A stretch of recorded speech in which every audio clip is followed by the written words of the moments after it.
नमस्कार, आप सभी का स्वागत है एक और नई वीडियो में।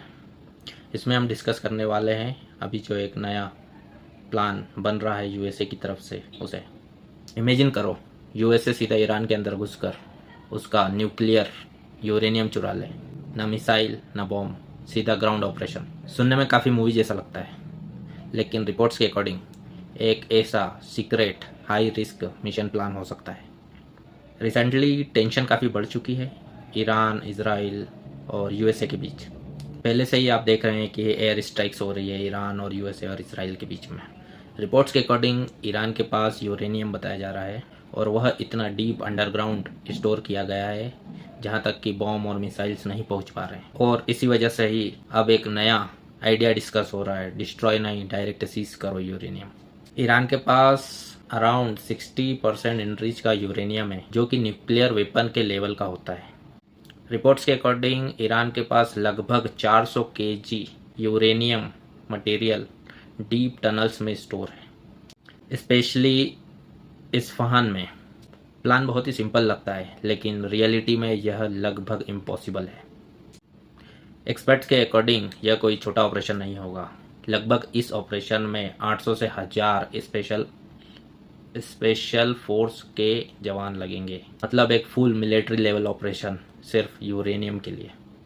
असली प्रॉब्लम तो अब शुरू होती है, क्योंकि यूरेनियम डीप टनल्स में है जहाँ तक जाने का रास्ता बहुत ही नैरो एंट्री पॉइंट्स है, कॉम्प्लेक्स अंडरग्राउंड स्ट्रक्चर्स है और सबसे डेंजरस चीज़ रेडिएशन।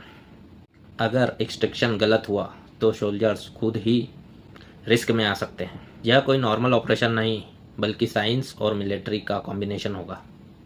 अब मान लो यूएसए के सोल्जर्स कैसे भी करके यूरेनियम तक पहुंच जाते हैं, तो वह उसे बाहर कैसे निकालेंगे। एक थ्योरी कहती है कि यूएसए को ईरान के अंदर ही एक टेम्पररी एयरपोर्ट बनाना पड़ेगा और तब तक ग्राउंड ट्रूप्स को एरिया सिक्योर करना पड़ेगा ईरानी काउंटर अटैक्स के लिए।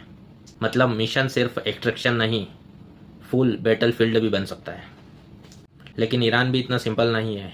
रिपोर्ट्स के अनुसार ईरान ने यूरेनियम्स को कई हजारों कंटेनर्स के बीच में छुपा के रखा है और रियल कंटेनर्स सिर्फ 10 से 12 हो सकते हैं।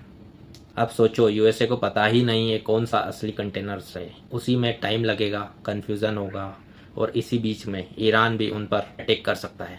अगर ये ऑपरेशन स्टार्ट होता है तो ईरान के पास कई घंटे होंगे रिएक्शन करने के लिए और वह अटैक जरूर करेगा। ईरान मिसाइल्स, ड्रोन्स और ग्राउंड अटैक का इस्तेमाल कर सकता है और यूएसए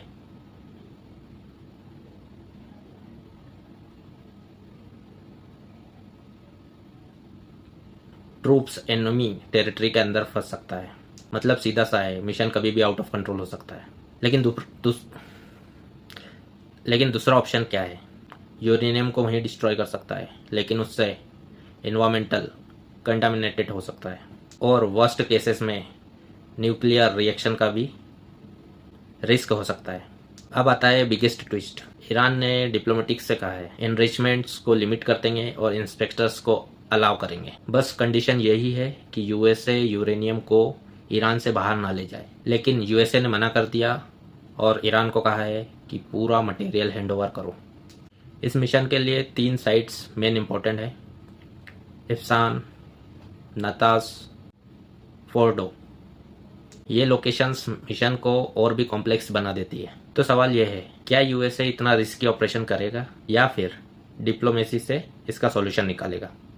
एक बात बड़ी क्लियर है, ये सिचुएशन दुनिया को एक बहुत ही डेंजरस एज पर ले जा रही है। अगर आपको इसी तरीके के जियोपॉलिटिकल ब्रेकडाउन्स पसंद है तो आप चैनल को सब्सक्राइब करें, वीडियो को लाइक करें और शेयर करें। Thank you.